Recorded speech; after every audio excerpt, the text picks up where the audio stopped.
Okay, guys, welcome back to the Raised Hunting Podcast, and I'm joined today again with Easton and Warren. Usually I say Warren and Easton, so I turned it around on you today. Thanks. What are you laughing at, Nick? Huh? Oh, my goodness. Whatever. All right, we got a cool topic for you today, but before we get into what we're going to talk about, we're going to do our shout-outs. So these guys got a few people that we need to reach out to. Go, Warren. So the first person that we're going to shout out is Jake DeLue. DeLee. DeLee, he's Yeah, it's Oh DeLee. my Now I messed it gosh. up. He literally spelled it out for us, said that it When you doesn't look at sound it- like this, and then you still I've corrected you so many Warren doesn't times. give a crap about Jake you, DeLee. Jake. I'm the one that's fixed I it. do. And I agree with him 100%. He says, I think we need a David's wacky fact. Make him have a slice of humble pie, showing it isn't that easy to find. And I Okay. agree, because you That's haven't come up with one ever. Oh, whatever. So I think agree you've come up with a 100%. couple. Jake DeLee. I can do that before Bam next Bam time. I'm not 25 doing it 33. today. Quit talking. This is my segment here. Raised Right. Travis Huddleworth 360. Raised Right. I am super jealous because he says he found an 81-inch shed on a new permission property. Super pumped about it. Great show, guys. And this is me I trying to appreciate be as you. excited for you as I can. Thank you for sending that in, man. We really appreciate it. And I am super excited for you. However, I will not lie. I am extremely flippin' jealous because I've had lots and lots of new permission property, and no 80s for me. You'll get there one day, man. Shut up. No one asked you. You could always glue a 70 and a 10 together. Okay, I think I'm good for now. Is that Let me Apple and check, everything, see too? if I had other ones. I got to find a better way to do this here. Or the others? All right, I think we're good. Okay, well, we still appreciate you if you're on other platforms, but we're just not going to read them today. Now we're going to get the Jacob comments Yoder. on the others where everybody's going to be like, no, you And don't Bill comment on McDowell. ours back or anything anymore. We had a couple people that we talked to at the Classic that said they loved the podcast, but they hadn't left a review yet. Not a couple. A lot of you So if guys you are at the guys Deer Classic. That was really are cool still to talk. listening, you got to go give us a review. We got to talk to you at the Classic, but you can't give us a review. Come on now. We need a little bit of love there. We're also trying to boost our YouTube subscribers. So if you guys really want to see some more entertaining things, you could just go hop on over to the YouTube channel and click the little subscribe button for us. It would really appreciate it, and it would really help us help you.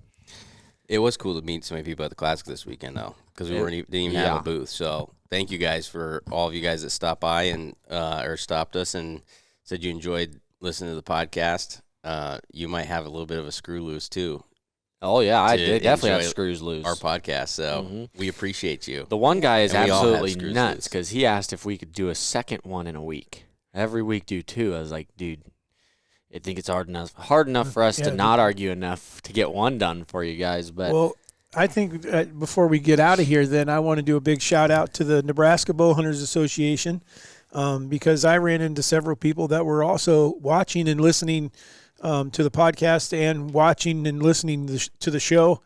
And that's why I was not, and Karen and I neither one of us made it to the Deer Classic.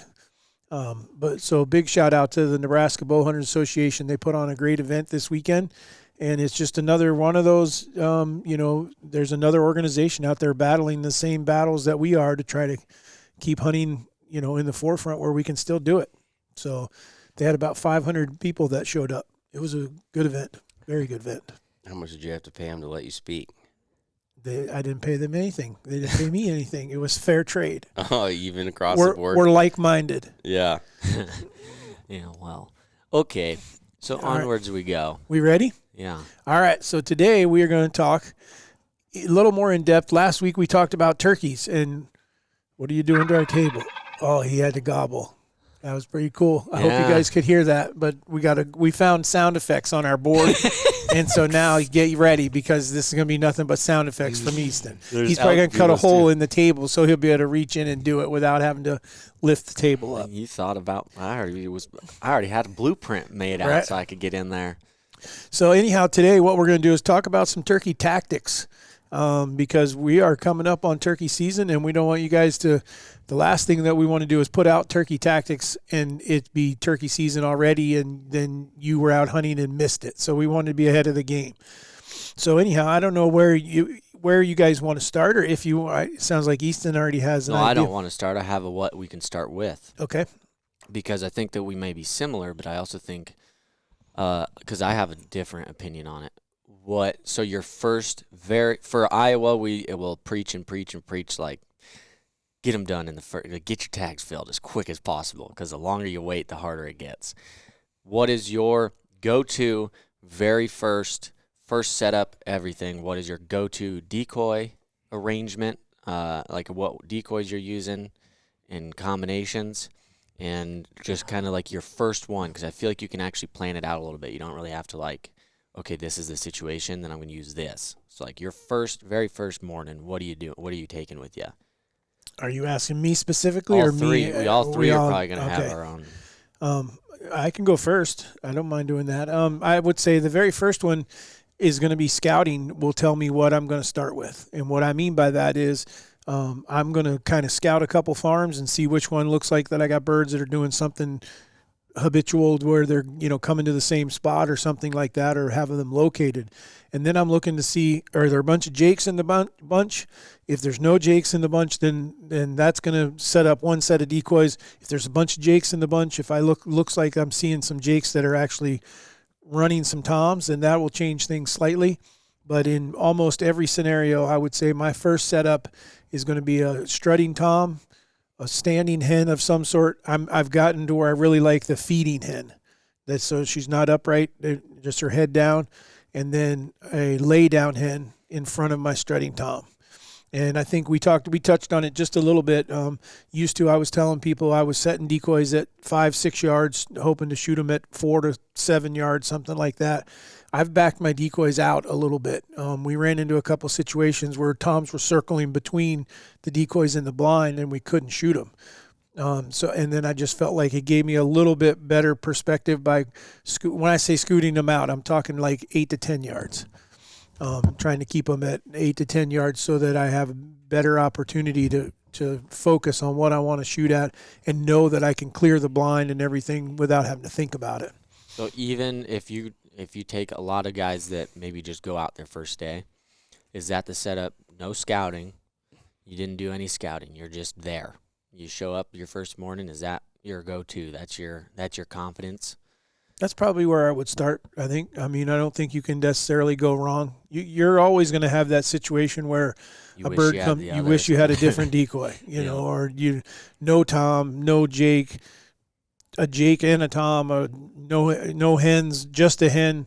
I mean, trust me, guys, when we tell you we're going off of what works the most for us, it doesn't mean that it works every time.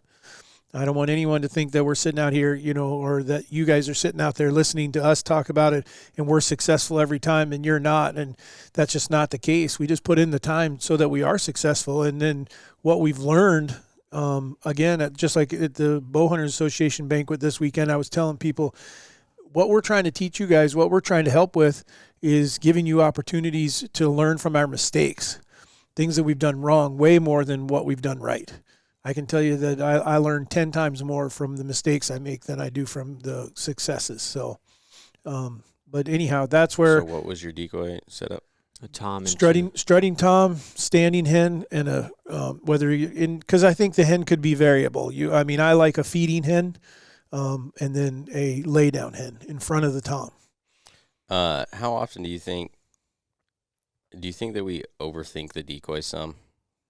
Like, speak for yourselves. The only thing that I will say is like let's just take out the equation of somewhere where there's a gang of jakes that's beating up on all the toms. Like, how many of those scenarios where a bird just kind of hangs up, and you had a tom decoy or a jake decoy? Do you really think that the decoy was going to make that big of a difference? That he was going to then commit and come all the way in? Well, I don't know how many number wise, but I would say that there's been some times when I can look back and say, I wish I had not had that particular decoy set up. And that's without attributing it strictly to jakes beating up on. Correct. I mean, there's been other times when I felt like you get a chicken bird, I mean, I wish I had my decoy set up a little bit differently. Not that you're still probably on the chicken birds, and we can touch base on what I'm referring to as a chicken bird in a little bit. But you're not going to get a 10-yard shot at a chicken bird. Yeah. You know, he's going to be. I'm just saying those other ones, because sometimes it seems like just like if it's right, it's right. Like they're gonna. Oh yeah, come. I mean, sometimes I think you can throw anything out there and they come running. That's where I think sometimes we just get in our own head. We're like, well, if I had a Jake, he probably would come. I don't know. That's Do like, you want to? Is yours the same as his? Yeah. I mean, except for the laydown hen. I think the laydown hen is useless. But other than that, I think one hen or two hens and a strutting tom. Okay. To start. Mine is very similar, but I don't overthink. I don't change anything, mainly because I'm paranoid of Jake decoys. I've never had them work. Now I know they work because I've watched them work. Yeah, I've had for them work you a lot. I've seen them work for you a lot. But the other thing, too, is I don't like to add more variables unless I'm like some weird thing where I know that a Jake is just the right way to go, or I know that these birds are super educated or something and they haven't seen a Jake. I mean, there's a few situations where I'd use one, but I don't like adding variables. Like I'm going to is make sure that the most I'm going to do to change something is either if I'm going to be sitting in a blind or not. That's one. And then number two is just maybe I just put out a hen or just one tom and a hen or something. Or I'll change that combination. I don't really get rid of, or I don't really swap out like a quarter strut tom or a 3/4 strut tom or something, or a Jake or whatever else. And the other thing too is you guys use that freaking really nice strutting tom that looks like a freaking DSD mount. Is it the DSD one? DSD or there's two of them I think that both look just as good. DSD or Avian X. Well, I don't remember. Whatever one you guys use is like. Yeah, I'm not going to lie to you. legit. Whenever I go sit in a blind with you guys and you're hunting, I'm like, oh, man, I should just do it. Let's just get one of those. What one are you using? It's one of them. I want to say mine's an Avian, though. I think but yours it's is the blow-up version. It's like the LSD or whatever. LCD or something. No, it's LSD is drugs. LCD. I think it actually might still be LSD, though. I think it stands for something else. Well, whatever it is, drugs. mine's like the blow-up version. And when I blew it up the first time, I was like, hey, for what this is, it ain't that bad. And I put it out there. And then I'm like, I didn't really think about it until I sat with you guys, and then I went back to mine, and it looks like a freaking basketball on a stake that has detail to it, but it works, Absolutely. and it's like half the weight of what the really nice one is. But I mean, if I was gonna spend, the only reason I don't like doing that or having that one is because a lot of times I'm carrying all my stuff alone we carry versus sometimes when you guys got like a camera guy or something with you, that you can at least split some of it. Turkey hunting is ridiculous with pack mule. Yes. So are you only going with the Jake or the tom because you are afraid that a Jake decoy is going to spook them, or what's your reasoning? Because in my experience, the only times I've used Jake decoys, the toms don't want any part of it.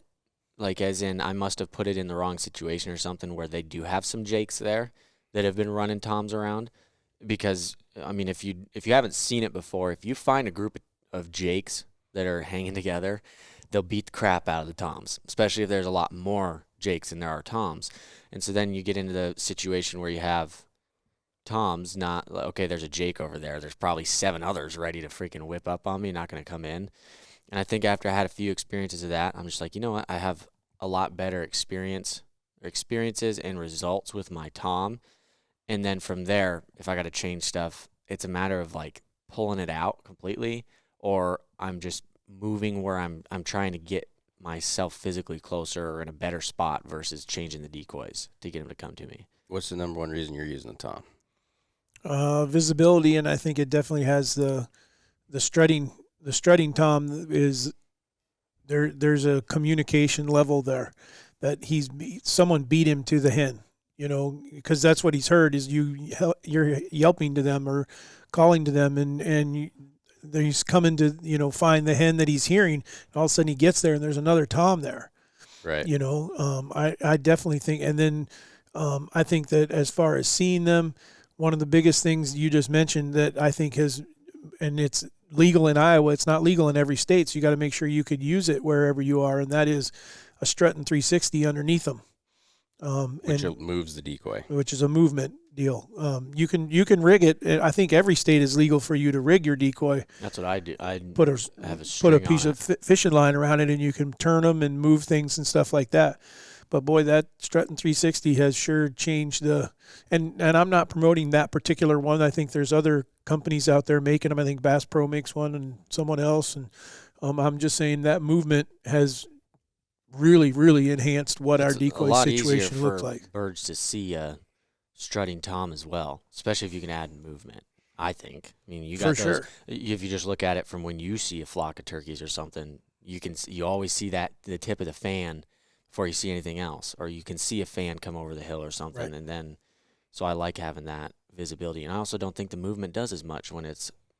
Have you ever used like a strutting jake? Mm-hmm. See, I haven't used a strutting jake before. It's always like that, like half strut or 3/4 strut or whatever. I don't think the movement does as much with those unless they're close, like they can physically see you doing stuff. Gotcha.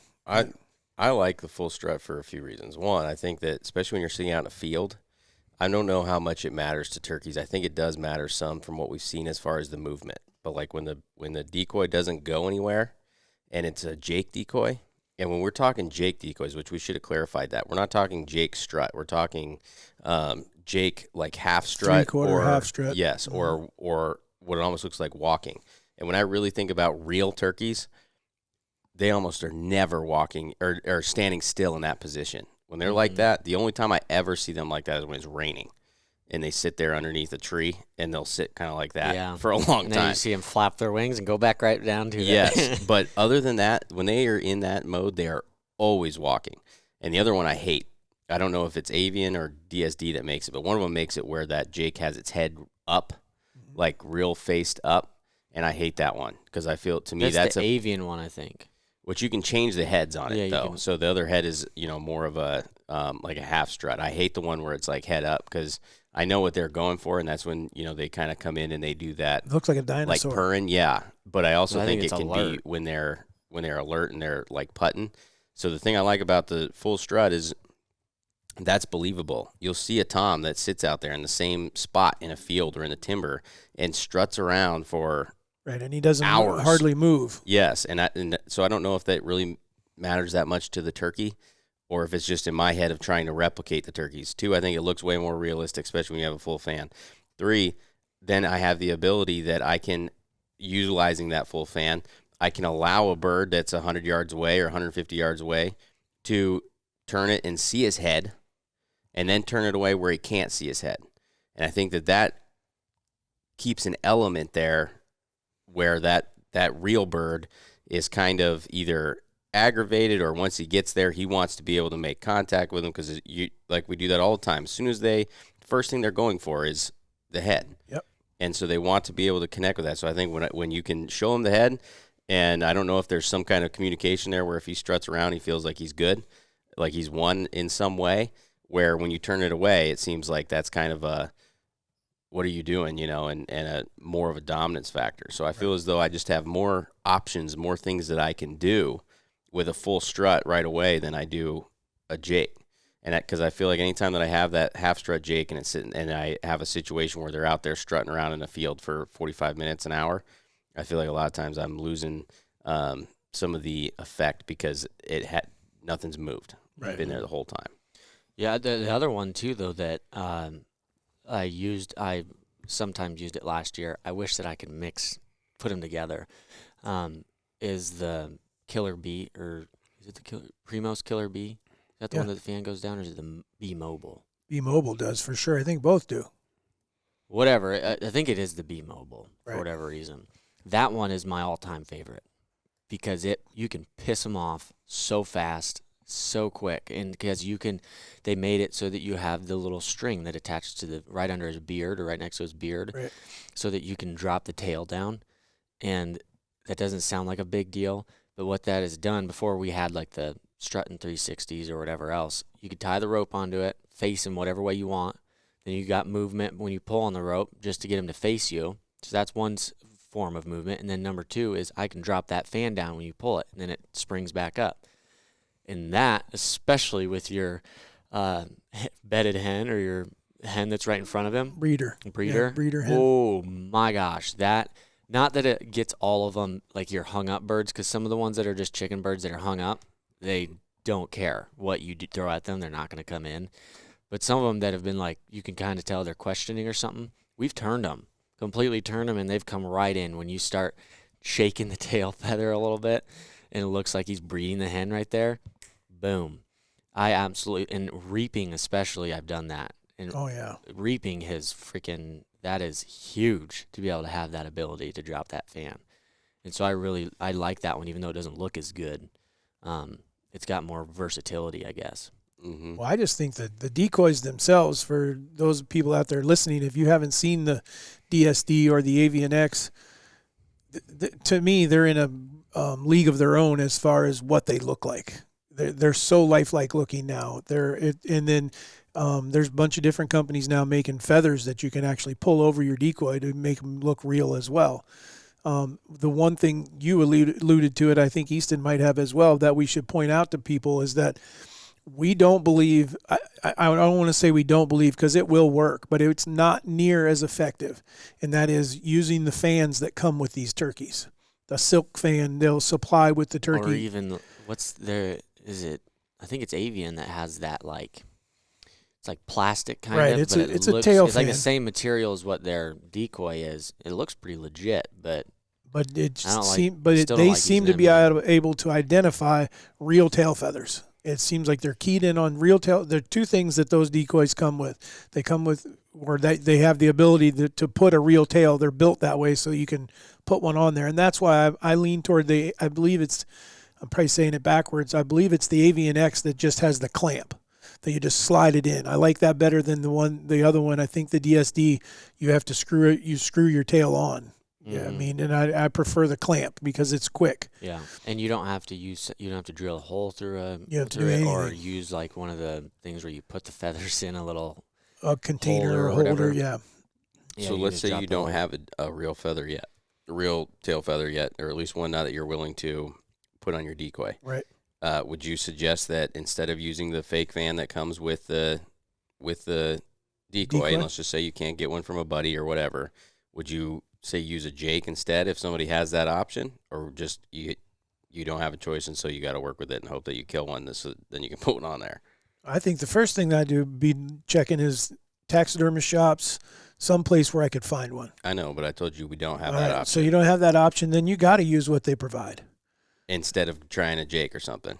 Well, you're saying a whole different decoy? I'm saying let's just say I bought two decoys. I bought a Jake decoy and I bought a Tom decoy. But I'm a new turkey hunter and I don't have access to a real fan. Now, are you telling me that it's enough of a detriment if I use the fake fan that I should use the Jake instead of the Tom? Or would you tell me just it's not ideal but still use the fan that comes with it? If you're a gun hunter, use the fake fan. Okay, I'm a bow hunter. If you're a bow hunter, then you might have to go with the Jake and try to get it, because it's when they get in close. You think it's that imperative, huh? I do. I really believe that once I switched to using real feathers and glass eyes, I mean, to the point where I put my own glass eyes in a B-Mobile years ago before Avian X and DSD existed, and it made all the difference in the world. I mean, I had now had turkeys not just come to my decoys, but come to my decoys and stay. Mm-hmm. You know, fighting, walking around, strutting around, where when you had plastic stuff, they would walk up to it. Then it was almost like they got there and were like, once they realized it, they were gone. Yeah, this isn't as cool as it is. And then they wander off. Mm-hmm. And I mean, I don't know, because we shoot them typically. I don't know how long we could keep a bird at a decoy. Our problem, I think now, the movement addition that we've added to those decoys is we create some more intensity from them and they demolish our stuff. Yeah. And that's why they're leaving, is because once they knock him down to the ground and stomp on him and piss on him and we beat the crap out of him, now we can leave. So sometimes I think we actually are creating too much, so much so that it works in, you got to shoot them quick. I had that happen for the first time last year where I didn't know what to do. Right. Because, I mean, I'm used to seeing them, they come up and once they start beating on it, they'll realize that something's off. They didn't realize it. Right. I had to shoot them while they were fighting my decoy. Right. With a bow, and that was confusing in my head. Warren had to do the same. The one he shot in the head was, I mean, he wasn't done. No, he was He was at least giving you slowing down some. Mine was freaking flapping and jumping on top of the decoy and everything. I'd never seen his it. Head. Never seen it. You guys always have them freaking plowing your decoys over. I don't ever have that. Then I had 2 of them do it together. Yeah, but you guys also had a situation, and maybe I'm jumping ahead a little bit. I mean, I think it's cool that we're talking about decoys pretty extensively, because, like I said, sometimes I'll pull the tom decoy out, throw the Jake in there, and run it that way. If I would tell you today, if tomorrow was opening day of turkey season, from what I've seen, I've yet to see a Jake this year. I've only seen toms, and so I would not be too afraid of using a Jake right now, because I think it could work. It could be pretty effective because they're not used to seeing them. And if there's none around, which I'm assuming they're just around, I just haven't seen them yet. So your theory would be that if you are going to have a variable, like if you're going to swap back and forth, if there's lots of Jakes in the area that you can tell are kind of beating up on the toms, right, then you're going to use a tom decoy. Right. If there is, it's just opposite basically. So if there's a lot of toms in the area, you're not afraid to use a Jake. Correct. So vice versa. So basically, whatever there's a lot of, use the opposite, is what you do. I do. And I've even used different tail feathers. I mean, I can take a full-size, what is supposed to be a full-size tom, and put Jake tail feathers on them. And I think you can, and that would be the other one, is that I kind of like some of the, like the decoy you're talking about, that yours is smaller. Yeah. I think there's an effect there. I think that they can look sickly. I mean, a beat-up turkey fan sometimes works better than a really beautiful one, because I think that they recognize that, hey, this dude is not he's not as healthy as the rest of us, and so therefore I have an edge on this dude. I'm going to take him on and go beat and pound on him. And so, Didn't somebody try a decoy like that though? Well, Primos makes one that flops on the ground. I don't think they have it anymore, did they? I don't know if they still have that or not, and I wonder how well that worked. I don't know. I think your biggest issue there would be getting them to see it in the first place. Right. You've got to get them close so that they can see it flopping on the ground. Yeah. I think the other one, the thing about a strutting tom is a good and a bad thing, is I tend to have a lot more hens come into a strutting tom, whether they're with another tom or they're even just wandering around. I've watched many of them where they may not have like been coming towards me, but they'll come over, check out what this tom is doing, and then keep going on. And sometimes I hate it because they're right there next to me, and then they just hang out, and it's just a matter of like, okay, now I just got to freaking sit here and not move for the next however long. But at other points, it's great to have them sitting there, because then they're walking around, they're feeding, milling around and stuff, and it looks like I've got a whole flock in front of me. Right. Which is nice. Or the tom is following. He's with hens, and the hens come, and then he just comes in. Mm-hmm. Nick and I killed one a couple years ago on opening day that if it wasn't for the hens, I don't think we would have killed that tom.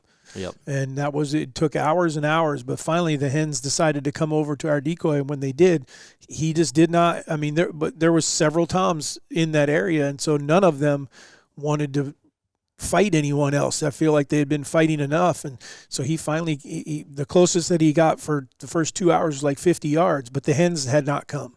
And then after the hens got done going over, laying down and dusting themselves and everything, here they came, and I was like, boy, this could work. And he was following. They came right to the decoys. They got within 4 or 5 yards. He hung up at like 16, 17 yards, but that was close enough to be able to get a shot. Yeah. Well, so let's just say that we're going into opening day, and you've done your scouting, and you know where they're roosting, or you've got some roosting. So I'm guessing you're going to say that the decoys you're going to go with is a tom, strutting tom. Correct. A standing hen and a breeding hen. Yep. Okay. So now from there, when are you setting up your blind? And then I guess we should try to lay out where are these turkeys at. Are they near a field? Are they in the middle of the timber? If they're in the middle of the timber, are you going to try to get in the timber with them? Are you going to get into a field that you think that they're going to go to a little later in the morning? How close are you getting to the roost? What are you doing, and when are you doing? So let's just go first. When are you putting up your blind? Well, if I have my choice, I'd like to have that blind set up the night before, only because it saves us on how much activity we got to do the next morning. So you're going to wait till dark? I try to get out the evening before my first hunt and roost the birds, see where they're going to go up and try to find them and get them in the tree. Once I get them comfortably in a tree, I feel like I have a pretty good idea on the farms that we hunt, or most of them anyhow, where they're going to be the next, based on where they roosted at. I got a good idea where they're going to be the next morning. So you'd rather go underneath them at night and put up your blind than in the morning? I would. I'd wait till dark, and after it gets dark, then I move in and Well, the thing is, we aren't set. I mean, more times than not, it's not like you're walking right under them. Well, so I hope not. right. So let's say turkey's in the timber. They're pretty good ways into the timber. Obviously, we're going to assume most people probably have some sort of ag around. Are you going to get in the timber with them, or are you going to an ag field? I tend to hang up. I tend to set up where they're going to hang out later in the morning. And that means I'm not going to try to catch them pitching down because I'm afraid I might miss them. So I'll back off. Now, the particular case where I'm talking about, when Nick and I on that bird, I didn't know they were there. I knew that the birds were in the area, but I didn't know they were. And so we got to the field, set up in the field, and the birds started gobbling right above us. I mean, within 80, 100 yards. They actually pitched down in the pitch dark. That was too close. I didn't mean to do that. Last year, I would tell you that the scenario was perfect. Eli and I set up in a field where birds had gone into the timber like you're talking about. Now, fortunately or unfortunately, I couldn't go into the timber because it was the neighbor's property that where these birds were at. So I had to set up where I could, which was about, I'm going to say we were 300 yards from the 300 would be the closest that we could have been. We might have been a little farther, might have been pushing 400 from where they were roosted to where we could set up. But I wasn't afraid of that either, because I knew that they liked coming to that field and strutting around in that field. So it was just a matter of hopefully getting their attention. And I mean, they came on a string. You probably didn't even need to do anything. You probably just could have waited on them, and they would have shown up. And well, I don't know. They had lots of places they could go. I mean, there was other fields they could go to. So that's what I guess. I don't know if we want to go that far, but what I'm trying to do at that point, once I get to where I feel like I know where they are, whether I've figured it out in the morning or whether I've figured it out the evening before, the first thing that I have to do is get their attention and get a response from them that says, hey, I hear a hen over there. And then I feel like now I'm in the game. Now they may be here in 15 minutes. They may be here in 3 hours. And that's one thing that I have learned is I am the patient guy. I will wait on them, because I feel like that once they know that there is another turkey over there, regardless of what they're doing, eventually they'll make their way over there to see what's going on. how effective do you think roosting them in the afternoons is? As far as, I just feel like here that a lot of times we'll have birds that roost that will not gobble in the evening, that will gobble in the morning. oh, I think that happens a lot. There's a lot of times that you come back, you roost one bird, and then the next morning there's 10 of them, or gobbling all around you that you didn't hear the evening before. Yeah. So in the mornings, probably if you didn't find them and you hear them, you're going to have to stay a little bit further off. Right. You're probably not going to be able to have the time to, unless they're gobbling really early, to get close enough that. Well, and once they're gobbling, that means they're awake and they're looking around and they're watching. So you got to be really careful.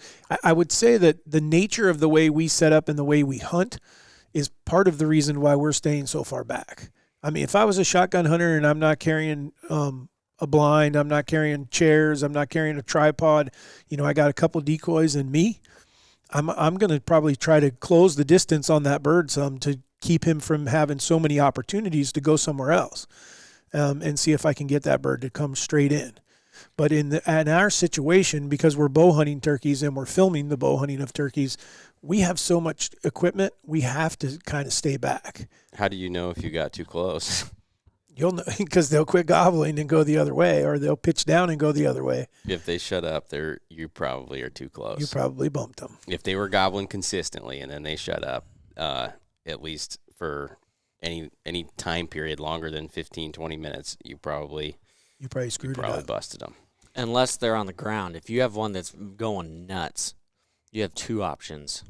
If you have one that's like going nuts or something, and if you're sitting in the same spot, or even if you moved up a little bit and you get him to respond and he's going nuts and then he just shuts up, either get ready or get ready to pack up, because he's either freaking coming and he's coming hard, or he already left. Because a lot of times when they just go silent like that, I've watched a lot of them come running, and they ain't gobbling when they're running. So, or when they're coming, I think they're you got to be committed. careful of what time of the morning are we talking about, because I've seen a lot of birds that come out, pitch out of a tree, gobbling their head off in the dark. We're talking dark 30 to the first 15 minutes of light, not set. We're not to sunrise yet, and then they quit.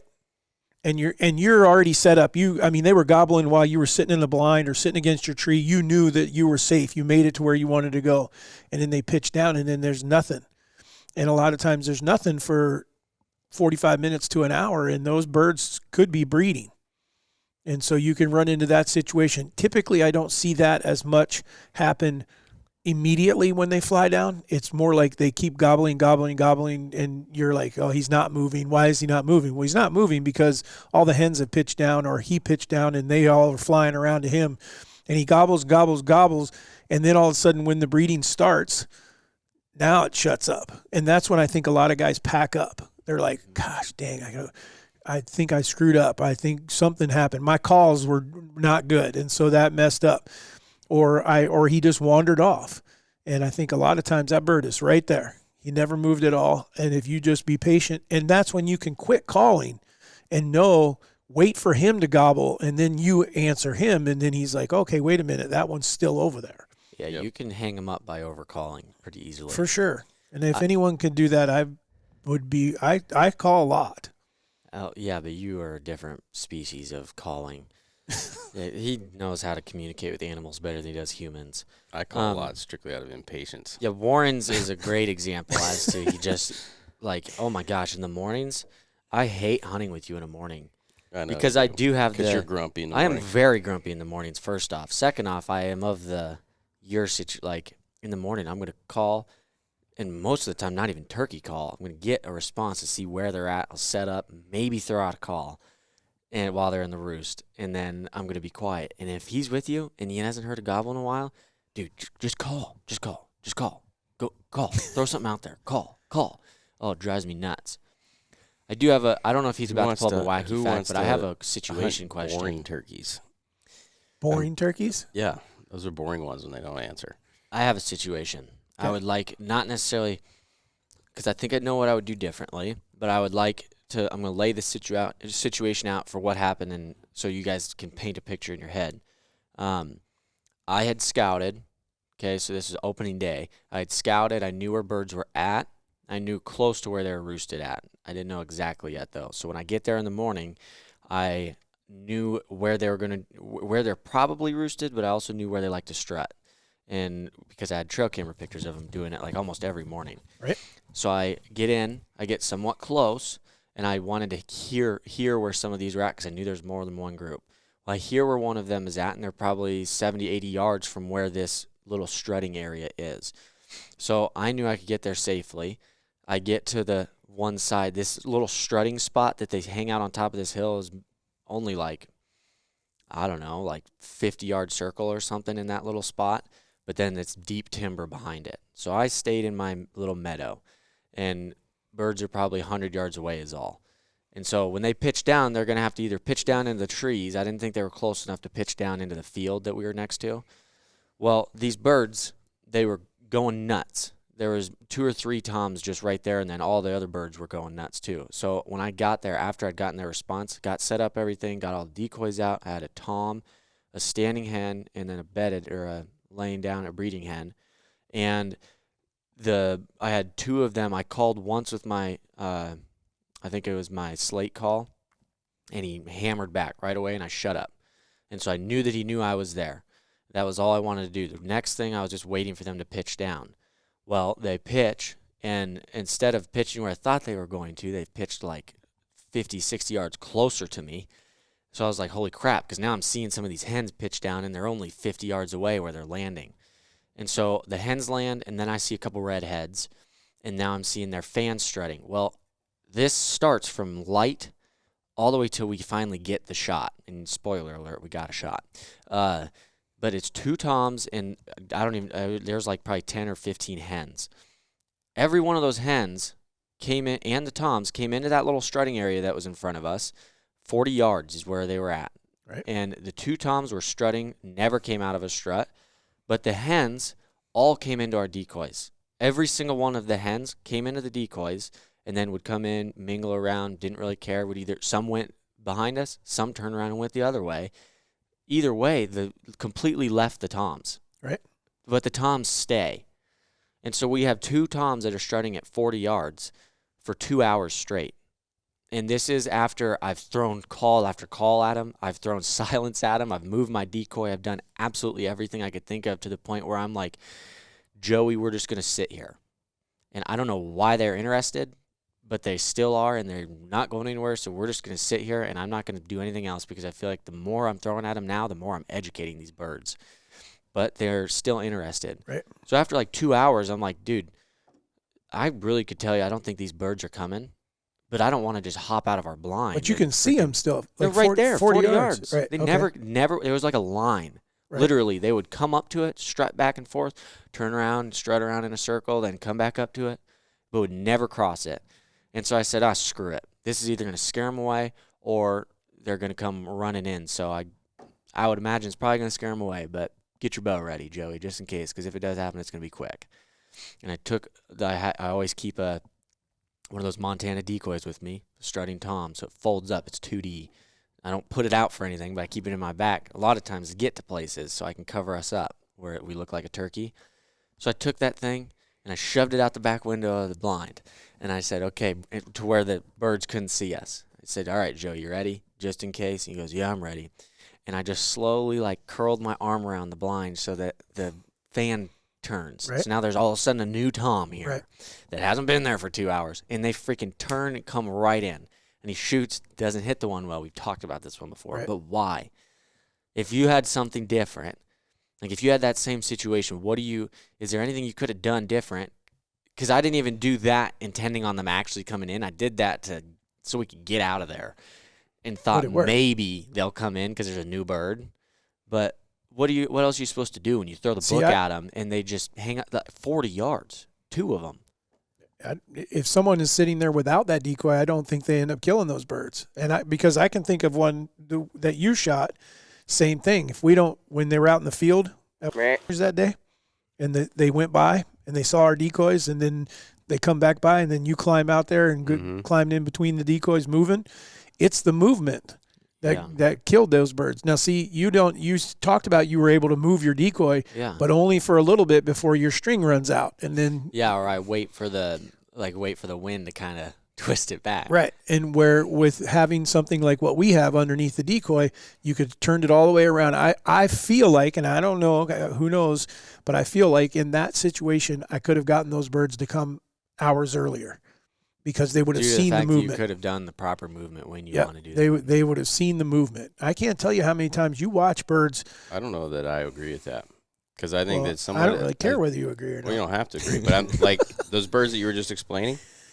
The reason that they came is not just because we had a new decoy. It was because of I was approaching them. Yeah, that's what I'm saying. Movement. Yeah, I'm not saying just movement. I'm saying I could have going at them right there in the decoys, and I could have moved around. I don't think they'd come. They came because I started coming to them, and then they were like, oh, you're not coming over. That is too far. Yeah. Where I think for 2 hours with that bird right there, they're comfortable.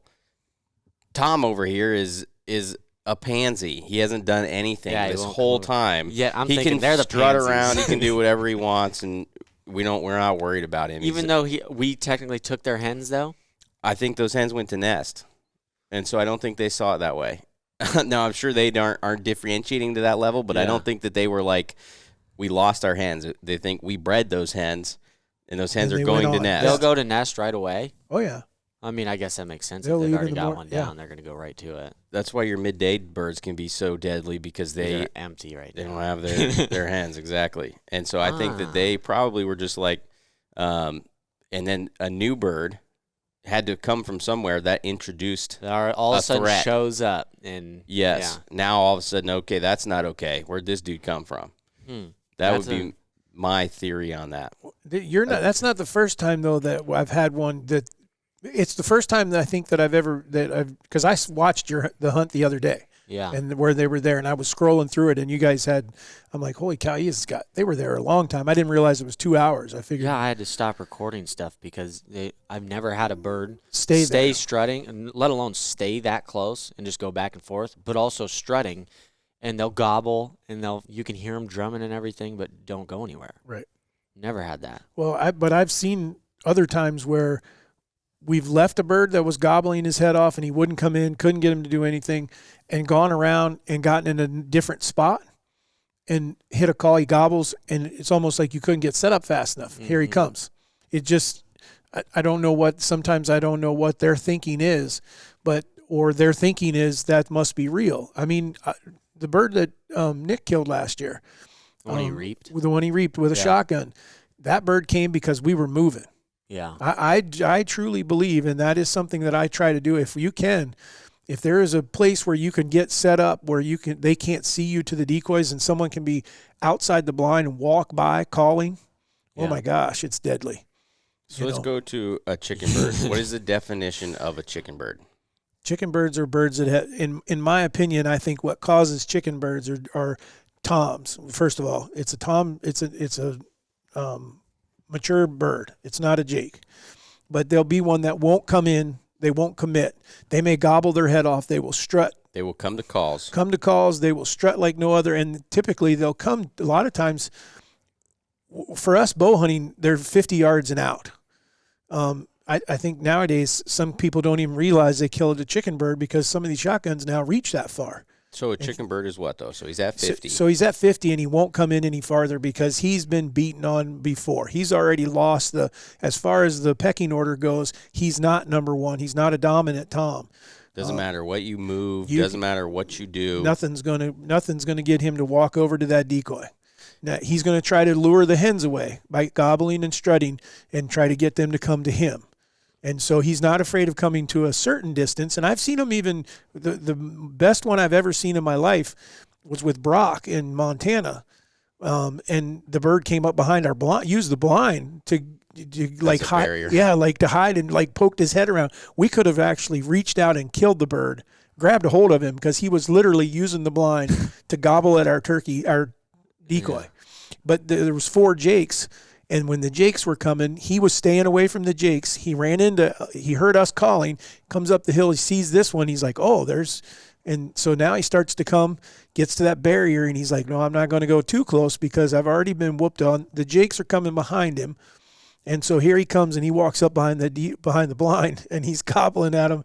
As soon as the jakes start to close the distance, though, off he went. He was not having any part of it. Jake walked in, strutted right over, started whooping on the decoy, and Brock shot one of the jakes. Do you think that you can get a chicken bird to come to just a hen decoy? No. They won't come to hens either. No. So is it possible to kill a chicken bird? Yeah. How? Pattern them. Pattern them? Yeah, because they'll get in a place where they got to come to a certain spot. I killed one a few years ago. Now, I did have a decoy. The only decoy that I had out, and I know you said you don't even like it, was the lay-down hen. And I had it on the edge of the field, just on the edge of the grass, but I knew they had to come around the fence to come out where they were going to, which would already put them in bow range, meaning under 20 yards. However, I wanted something to hold them up when they got there. How far? So is the hen right in front of you? I had the hen at like 15 yards. Yeah, she was out there a little ways. Right, to my left, because I'm right-handed shooter. And you're anticipating him coming from the right. I knew exactly where he was going to come from because he was gobbling down the hill. I had a very good idea that it was the same bird that I had messed with, and that I knew he was a chicken bird. I'd never spooked him, but he wasn't going to come to. You could have thrown a Jake decoy, you could have had a Tom decoy, whatever you wanted. It wasn't going to work. So I think we should touch on that help people understand real quick, like that. Chicken birds are very callable. A lot of times, so if you are hunting the same spot and you consistently keep having a bird that's coming in and then hangs up, it's probably the same bird, and it's a chicken bird, and you are burning your time on that turkey. Right. There's not other ones around. Quit wasting time on him, at least just using decoys and everything else. I think the only other way that I think you could kill one is if you could get one where he's firing off for a little bit and call to him and then move up and just shut up. And then I think that he probably would show up and you could shoot him, Right. like way better off chance with a shotgun, or maybe even put your decoys behind you 50 yards if you know where he's going to come from. But I'm just speaking to people, if you're hunting the same place and you keep having a bird that's doing this over and over, it's probably the same one, and he's probably a chicken bird. So don't put too much emphasis in trying to kill him with changing your setup, changing decoys, that kind of stuff, because he's going to just do that same thing over and over and over and over. But so then I have a question after that, or I think I was just going to say that there's a chicken bird that's the bird that you're going to have that's responding and doesn't come in. You may do the same thing over and over again, but you're also going to have educated birds that's what I was going to say. that could act this similar way. So how do you? A lot of times an educated bird, though, isn't going to be as vocal once they figure something out. They may hang around. They may have been vocal and you got them to get to a certain distance, but once they figure it out, if they're not to the point where they want to just get out, they may just, you see them doing the same type of crap that the chicken bird's going to do, but in my opinion, they're not going to be as vocal about it, or they're just going to kind of hang back and see if anything changes or moves or starts coming at them or whatever else, versus a chicken bird has no issue being loud, strutting all around. He's not afraid of the blow box with the decoys out there. Yes. I mean, he gets there and he stays there, but he just draws a line. And he says, I'm going to stay at this distance. So how do you tell the difference between a chicken bird and a pressured bird? I don't know that you're going to be able to until you physically see it. I think a pressured bird will still come to calls. At least to some certain extent. For sure. I think the easiest way to know the pressured bird is if he sees your decoys and runs, that's a pressured bird. Yeah. He's seen that setup before. Or he is gobbling and doing everything a normal turkey should, and then he sees that your decoys immediately puts his head up, comes out of strut. That bird is probably educated. Yes. Yeah. Yeah, chicken bird is one we're talking about. When he gets there, he's going to stay there and gobble. He just isn't going to come any closer. Yeah, he's still behaving as a turkey and acting Correct. as a turkey. That would be my biggest thing right there. Because the other thing is I had it happen multiple times last year is I don't see them. I have what would, in my opinion, be pressured birds over a chicken bird. Is I had 2 or 3 different toms. And this is the farm that we had difficulties with last year. But 2 or 3 different ones that gobble, gobble, gobble, gobble. You can hear them coming closer. You can tell they're making their way to me significantly, to the point where now they're gobbling behind us, and it is close. And now I can hear them dragging their wings and stuff. I can hear them drumming and stuff. But then just for no reason, even if I'm being quiet, we aren't talking, we aren't moving, I'm not calling, they just stop. And in my head, I'm like, okay, don't be an idiot. They're still there. Be patient. But at the same time, I had it happen enough where now I knew, then I could hear a gobble a longer ways away, that those birds had gotten up to me. And I think they'd gotten into they could visually see the decoys, because every once in a while I caught one of them, like a glimpse behind me. But then they shut up once they got to the point where they could see. And then they shut up, and then they hung out for just briefly and then gone. That, to me, is a pressured bird. Yep. That's not a chicken bird that showed up, got a view of the decoys, and was gone. No, that was a bird that has seen it before and saw it and was leaving.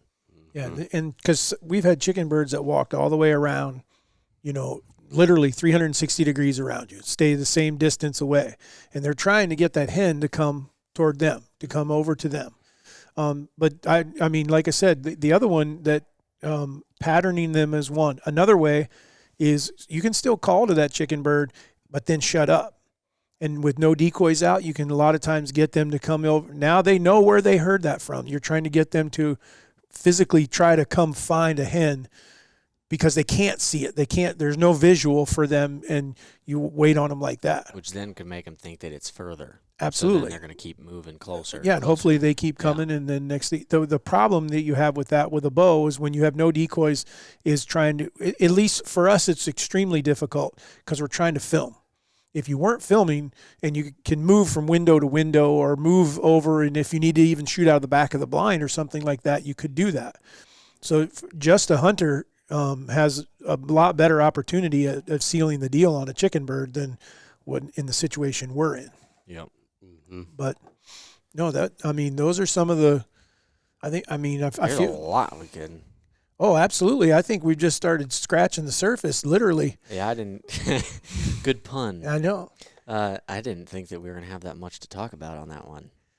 No, I think that, like I said, we've just started scratching the surface. I don't think we haven't talked about mornings and evenings. We haven't talked about some other. We talked about decoy setups, but we haven't talked about like types of calls and why changing calls. Why do you carry more than one call? So I think we should save that for the next one. Sure. I mean, I hope this is going to help some people that are truly going to be able to get something out of it. And because the great thing about what we're talking about is we've done this in the South, we've done this in the Midwest, we've done this in the East, we've done this in the Southeast, we've done it out West.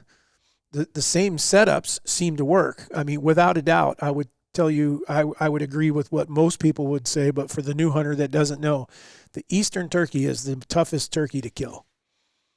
Just seems like that they have a less tolerance of, and then I think more in areas where it's more people, there's obviously more that they're messed with.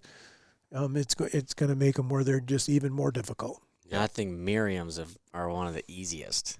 Granted, I haven't got to hunt the Rios or Osceolas, I was going to say, but going off what you Rios guys aren't have tough. said, yeah, the Osceolas seem like they're pissy, but it seems like you gotta find Osceolas, the right ones. I've only gotten to do it one time, and the experience I had from what everyone explained to me, my experience was exactly what people had explained to me, and that is decoys are key, and be ready because they're coming in pounding. Yeah.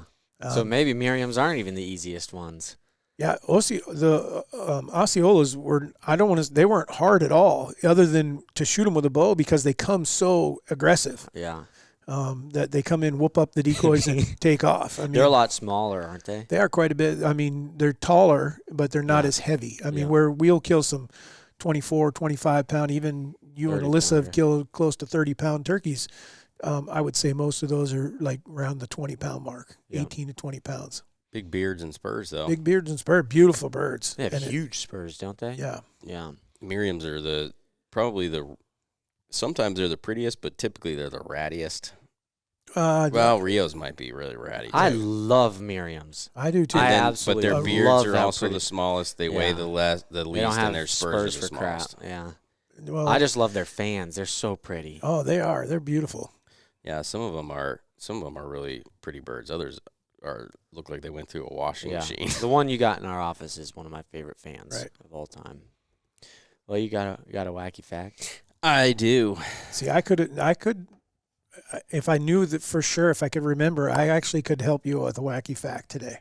What's that? How many beards is the most ever recorded on one Like turkey? 27. We knew this. I think you're close. I think I'm 20. right. No, I think it might See, be I don't more know. than that. I now you got me second guessed, so I'll save it. The white lines that divide the road on highways are about 10 feet long. All right. Well, it's a good one, but I already knew that. How is that a good one and you do that? Because I was surprised when I first learned that a long time ago. Because Which when you're makes it driving- good. Yeah, but it's You cannot. Whoa, you can't Yeah, you can't do do that. it yourself. No. The air you breathe in a train station is 15% human skin. Oh, that is disgusting. That's gross. That is a no-no. It's a wacky fact, though. 15, Now I might actually wear a mask at the train station. Hey, Christo. So that was my 2 for today. that's the two wacky facts. So Did you try 0 to for find the 2. world record beard? no, I didn't look it up. He's 0 for 2 on the day. It's okay, though. Unless something poops squares, you're not interested in it. Well, because that's interesting. And also, the highway one, I learned that I think I learned that in driver's ed because you feel like you're driving down the highway and they're little. They're a little tiny. That but means then you're you- driving or- really fast. Yeah. Or the faster you go, the smaller they look. Did you know Yeah, that? That's yeah. a wacky fact. The world record longest turkey beard's 22.5 inches. Yeah, but That's gotta that's be combined. Tame. No, it's Surely that's- combined. They Surely combine that's them. not counting multiple. He beards. agrees they're combined. I don't know. We need to give Christo a podcast helmet. You need a set of headphones. Hey, people saw him on the podcast and they liked him too. So any of you guys that see Christo on here, I appreciate you guys complimenting him.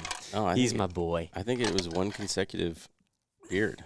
Wait, Alright. that can't be a wild turkey. I ain't Why? buying that. Because he ain't It dragging. was the National Wild Turkey Federation. Yeah, but he ain't dragging around a 22-inch beard and it staying together and everything. I'm not buying that. All right, home skillets. That's it. All right.